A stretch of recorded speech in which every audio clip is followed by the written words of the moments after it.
Apache says hello. And Junpei Berry's here, and I'm trying something different again. Today I'm drawing Toga. She kill and pray. Okay, but she's a villain. She likes killing and drawing out blood. Oh, cool. I'm about to get serious, so Gyro Apache, give me some space. Okay, I can understand. I do sympathize with the character in some way. I do think the villains of BNHA do need help. That's what we know here at Academia. Especially Dabi, there's a lot of controversy in the event about him. I can't give too much detail, but I do relate with his feelings, but I wouldn't condone his actions. I also do not always trust what he says about him not caring about the people he's hurt. I've seen people who have better nuanced takes about his character on Tumblr. If you're patient enough and find some, I'm sure it'll take the time to read if you might understand. I know there are some people who don't sympathize with him at all and just plain ignore David's views and not trust his perspective. I mean, guys, you do know there's such thing as a non-reliable narrator, right? You're taught this in school. I know some people like to ignore nuance and subtlety, but seriously? Did everyone forget Shoto and Natsuo's perspectives on Endeavor? I don't really want to dwell on that subject first, so I just see some things that are similar about Todoroki's that I relate to. Really don't know what to tell people about that, but yeah, having an open mind is very important. I'll say I relate to Natsuo, Shoto, and Dabi more than I relate to Fuyumi, though. If that gives some perspective of how I feel about that entire part of the story. It's kind of funny because Fuyumi's a early December baby like me, but yeah, people want to be like, oh, David was a good dad. Did everyone forget how Shoto was kind of like at the beginning of the story? Just go rewatch parts of the show that relate to Todoroki and his family. It's long and hard.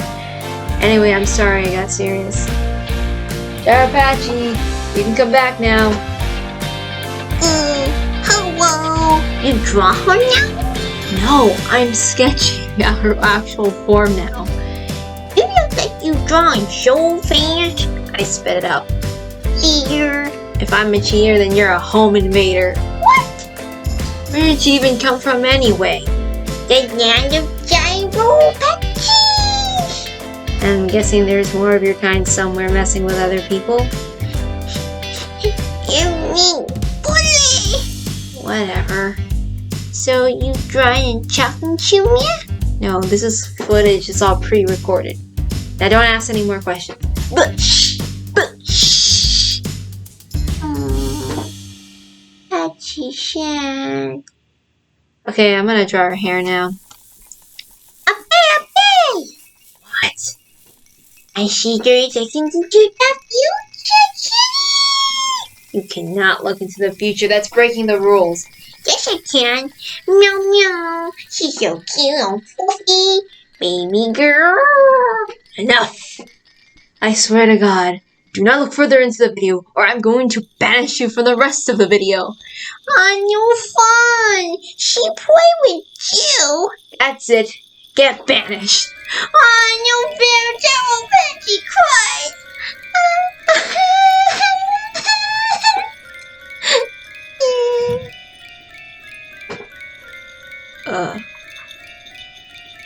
Okay, sorry about that.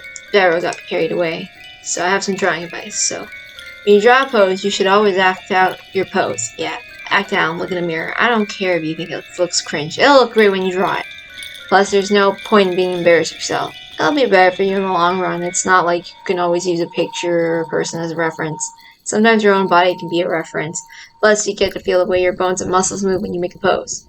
Yes, physically feeling your own form can help. It's just a method. It's not the end-all be-all, and maybe it won't work for you. I mean, unless you try it for 6 months or so, and then you decide you don't like it after all. I have to admit, though, my drawing of Toga looks kind of wobbly. I can make the pose myself. I tested it. I probably should have defined more of a ground for her to stand on. I also went easy on myself and made a minimal background. I guess I could also say I didn't really capture her face well, in a way. I should have taken off the cat face, but I wanted to emphasize the cat-like features a bit. I think she basically has actually danced around with a little knife. So yeah, while she's cutesy, I hope it doesn't like off-balance her general character. I mean, I was drawing her from memory first, but yeah, I always draw from a reference. I managed to fix the errors because I forgot the look of the uniform. I thought it looked simple enough, but I was wrong. Artists, please always use your reference. Oh, I also decided not to use airbrush to shade, just to try cell shading instead. I liked it, but I wasn't sure. Like, I think I should be honest, I felt like the airbrush was with crutch. The ambiguity of the line versus more crisp shading kind of obscures the forms. I do like ambiguity at times, but I was getting tired of it a little. I also played around a little with how to shade. I hope I'm capturing the shadows well. I remember being intimidated by shading because I didn't know how to light hits the form, and I would say the same with the arms. Ever since I took classes, I can draw other body parts more confidently. I need to do the same with backgrounds and stuff as well, just to emotionally build myself up. I had planned for this video to come out earlier, but holidays hit, my motivation dropped somewhat. And I remember in an older video I talked about some highlights in the anime, like art and stuff, like highlighting. So you'll see how I'll do like highlights, and I try not to have like white for every highlight every time, so hopefully this will look good. I kind of ran out of things to say so far, so I'm just gonna chill now. I have other videos of me drawing B&H girls. I'll just link a playlist down below. I also have a social media to reach me. I have a Patreon so you can get updates of what I'm working on behind the scenes, but I'll also accept commissions on Ko-fi. Thanks if you do any of that.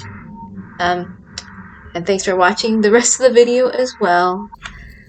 I think I will stop my commentary here because I'll just let everything else speak for itself. Thank you. Bye.